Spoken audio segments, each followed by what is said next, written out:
अस्सलाम वालेकुम। आज की वीडियो एक दफ़ा फिर अफ़गान भाइयों के बारे में है। मैंने पहले भी ये पेशेनगोई की थी कि इन लाखों लोगों को इतनी आसानी के साथ अ, हम नहीं भेज सकते, हुकूमत नहीं भेज सकती। मगर बहुत से दोस्तों ने इस पर बहुत सख्त तनकीद की और सख्त अल्फाज मेरे लिए इस्तेमाल किए कि तुम इस लोगों को मिसगाइड कर रहे हो, इनको गलत रास्ता दिखा रहे हो। अब वो आते हैं इस मसले की तरफ कि ये मसला अब किस तरफ जाएगा। अब मसला ये है कि न सिर्फ अफ़गान भाइयों में जो मुहाजिरीन है वो कन्फ्यूजन में है, बल्कि हुकूमत भी कन्फ्यूजन में है।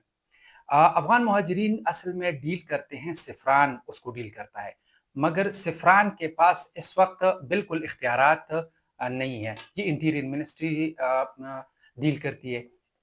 अब इंटीरियर मिनिस्ट्री ने एक नोटिफिकेशन जारी किया, या बल्फाज दीगर वफाक हुकूमत ने एक नोटिफिकेशन जारी किया कि इन लोगों के लिए 31 अगस्त जो है ये लास्ट डेट है। उसके बाद जो सूबे हैं उन्होंने पूरी तरह रिस्पांस नहीं किया। इन्होंने अपनी जो जिम्मेवारियां हैं उसी तरह अदा नहीं की जो उस तरह उनको होना चाहिए। सिंध के बाज़ इलाके खासकर कराची में रिपोर्ट आ रही है कि अभी अफ़गान मुहाजिरीन मौजूद है। पंजाब के बाज़ इलाकों में भी ये रिपोर्ट आ रही है कि अभी उधर मौजूद है।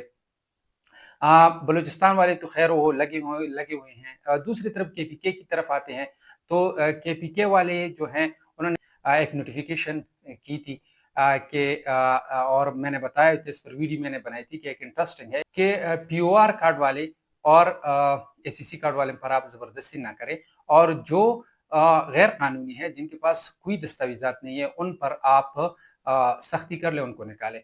मगर केपीके गवर्नमेंट में इधर सूबे में यहाँ पर न पीओआर कार्ड वालों के साथ कोई सख्ती हो रही है, न एसीसी कार्ड वालों के साथ कोई जबरदस्ती हो रही है, और यहाँ तक कि जिनके पास कुछ दस्तावेजात भी नहीं है उनके साथ भी कोई सख्ती नहीं हो रही। उनके उनके पीछे भी अभी तक न पुलिस गई है और ना बात सिर्फ यही थी कि जो भी वहाँ के अमायदीन है, मशरान है, मलक है, एमपीए में है, उनको कन्विंस करे कि आप लोग जाएं। और जब वो आप कन्विंस के लिए जाते हैं तो आप उनको क्या कहेंगे कि वो कहेंगे कि हमें टाइम दे दे। अब कंफ्यूजन के पीछे गवर्नमेंट का गिला क्या है? गवर्नमेंट का गिला यही है कि भाई साहब हम स्टेक होल्डर हैं, कम से कम 25 लाख हमारे यहाँ है केपीके में, और आप लोगों ने हमें इतिमाद में नहीं लिया। तो अगर आप लोग हम इतिमाद में ले ले तो हम अपना इनपुट देते थे। हम जो है स्टेक होल्डर है, हमारे पास बहुत ज्यादा अफगानी है, आपने हमसे पूछा नहीं और आपने अपने नोटिफिकेशन जारी कर दिया। और अगर वो इस तरह कर लेते, सब जो चीफ मिनिस्टर है, सीम्स है, उन सबको बुला लेते और एक बात बन जाती, सब एक बात पर मुतफिक होते तो अब कंफ्यूजन ना होती। अब ये तो मसला है केपीके हुकूमत का और उनका गवर्नमेंट का, कि उनका गिला है कि भाई साहब। अब केपीके के लिए भी एक मसला है। केपीके के लिए मसला क्या है कि जो दूसरे सूबों से आ रहे हैं वो केपीके के मुख्तलिफ हिस्सों में अब वो उनको एक सेफ हेवन मिल गया है, एक चुपने की जगह मिल गई है, एक उधर उनको कुछ कोई नहीं कह रहा। तो जो ऑलरेडी पॉपुलेटेड था, जो ऑलरेडी कंजेस्टेड था, बोझ था उन पे, अब वो बोझ और भी बढ़ गया है केपीके पे, क्योंकि जिन लोगों के यहाँ पर रिश्तेदारियां हैं या ताल्लुक हैं या वो बर्दाश्त कर सकते हैं किराए वगैरह को, तो वो लोग इधर केपीके में आ रहे हैं। उसके बाद इमरान खान साहब की हिदायत आती हैं और वो कहते हैं कि आप अफगान भाइयों को कुछ नहीं कहेंगे, अफगान भाई इधर रहेंगे, आप उनके साथ कोई जबरदस्ती नहीं करेंगे। जो लोग खुशी से जाते हैं, चाहे वो कानूनी हो या गैर कानूनी हो, खुशी से जाते हैं तो जाने दे, वरना हम केपीके गवर्नमेंट के एडमिनिस्ट्रेशन की तरफ से किसी के साथ किसी किस्म की सख्ती नहीं होगी।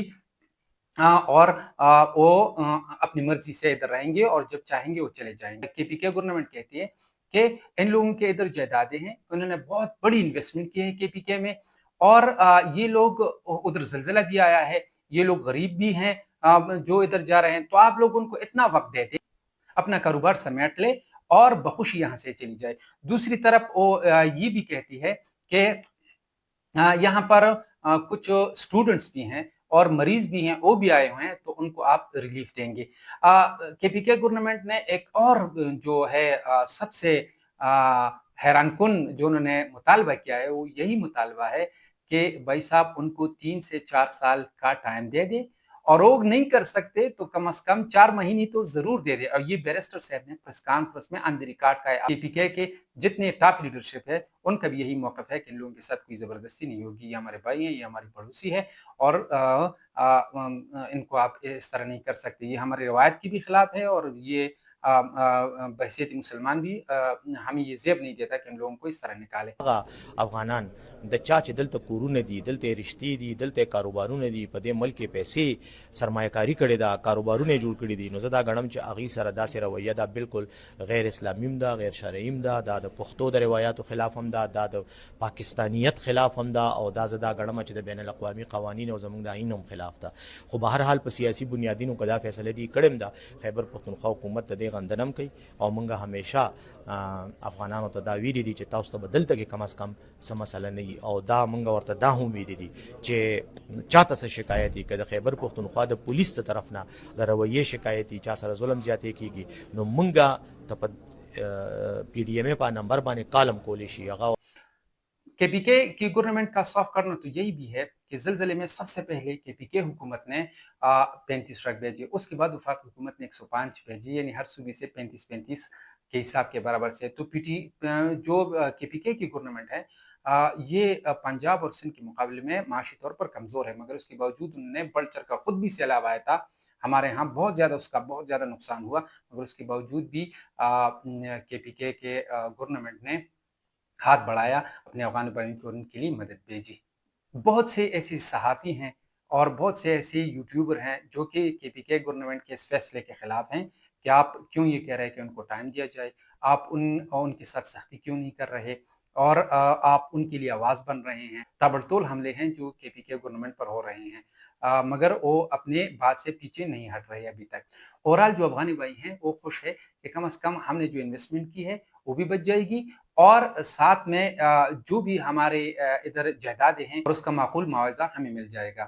اب یہ مسئلہ حل کس طرح ہوگا؟ مسئلہ پہلے بھی میں نے بتایا تھا، اس دفعہ بھی میں یہی بات بتا رہا ہوں کہ فیڈرل حکومت کو چاہیے کہ وہ تمام جو سی ایمز ہیں ان کو بلائیں، تمام پارٹیاں جو ہیں ان کو بلائیں، ایک لائن عمل بنائیں اور کہ ان لوگوں کے ساتھ ہم کیا کریں. ایک طرف تو کم از کم 10 لاکھ سے زیادہ مویشی ہیں ان کے اور وہ بیچارے کچھ ہی لوگ ہیں، وہ کہہ رہے ہیں کہ ہم ان کے ساتھ کیا کریں گے. ابھی جو ان کے مکانات انہوں نے خریدے وہ کہہ رہے ہیں کہ یہ تو ہمیں اونے پونے ہمیں بیچنا پڑے گا تو ہم اس کے ساتھ کریں. باقی ہم نے بہت زیادہ انویسٹمنٹ کی ہے اور یہ کاروبار یک دم ہم نہیں جا سکتے. ہم نے جو کاروبار جو دکانیں لی ہیں کم از کم 1 کروڑ سے زیادہ ان کے ہم نے ایڈوانس دیے، تو ہمیں ابھی تو ہمیں کوئی 10 لاکھ بھی ان کا نہیں دیں گے. تو اس لیے ہمارا مسئلہ ہے وہ سنجیدہ ہے، ہمیں ٹائم دیا جائے. تو ان مسئلہ کس طرح حل ہوگا کہ سب آ جائیں، ایک بات پر متفق ہو جائے، ان کو کتنا ٹائم چاہیے اور سب ایک ہی بات پہ اگر راضی ہو گئے کہ ان کو 4 مہینے چاہیے، 6 مہینے چاہیے، 1 سال چاہیے، اس کو فیز وائز کیا جائے اور اس کے بعد ان کو وقت بھی مل جائے گا. ان کا جو ڈیمانڈ ہے کہ ہمیں وقت چاہیے، ہم اپنے کاروباروں کو سمیٹیں گے، تو ان کو وقت بھی مل جائے گا اور ان کا یہ گلہ بھی ختم ہو جائے گا اور یہ لوگ بخوشی اپنے وطن واپس چلے جائیں گے. یہ ہمارے بھائی بھی ہیں، ان سے ہمارے تعلقات بھی ہیں، یہ ہمارے پڑوسی بھی ہیں، پڑوسی تبدیل نہیں ہوتے اور ہمارے جو آپس کے تعلقات ہیں یہ بھی خراب نہیں ہوں گے. اور اگر یہ بھائی جو ہیں جو جن کے کاروبار ہیں ان کو جلد ہی ویزا ملنا چاہیے، جن لوگوں نے بڑی انویسٹمنٹ کی ہے ان کو ویزا ملنا چاہیے تاکہ وہ واپس آ جائیں اور اپنے کاروبار کر لیں. تو اگر ان تجاویز پر عمل کیا جائے، ان لوگوں کے لیے خاص کر ریلیف دیا جائے، جو بھی اسٹوڈنٹس ہیں اور جو بھی بزنس مین ہیں ان کو اگر یہ ریلیف مل جائے، ان کا ویزا پروسیس جو ہے وہ آسان بنا دیا جائے اور ان کے ریٹس بھی کم کی جائیں، کیونکہ جو افغانستان سے آتے ہیں $500 3 مہینوں کے تقریباً اور 6 مہینوں کے $1300 ہیں. تو ان کو بھی اگر کم کیا جائے تو نہ صرف لوگوں کی انویسٹمنٹ ادھر خراب نہیں ہوگی، جو کے پی کے کی اکانومی ہے وہ بھی خراب نہیں ہو جائے گی اور اس طرح یہ لوگ اپنے کاروبار بھی سمیٹ لیں گے اور اپنے جو جائیداد ہیں وہ بھی صحیح طریقے سے بیچ دیں گے. تو اس مسئلے کا یہی حل ہے. اگر اسی طرح فیڈرل حکومت اپنی طرف سے فیصلے کرتے رہے اور کے پی کے گورنمنٹ اپنی طرف سے فیصلے کرتے رہیں تو کنفیوژن ہوگا. یہ افغانی بھائی یہ بھی کنفیوز رہیں گے اور جو ہے وہ فیصلہ نہیں کر پائیں گے اور جو ایک بحیثیت ریاست بھی ہم ایک فیصلہ نہیں کر پائیں گے. تو جب تک یہ آپس میں بیٹھ نہ جائیں اور ایک بات پر متفق نہ ہو جائے تو یہ مسئلہ حل نہیں ہو سکتا. Thank you very much. امید ہے آپ کو ویڈیو پسند آئی ہوگی. اگر پسند آئے پلیز سبسکرائب بھی کریں, بیل آئیکن کو بھی دبائیں اور شیئر بھی کر لیں. Thank you.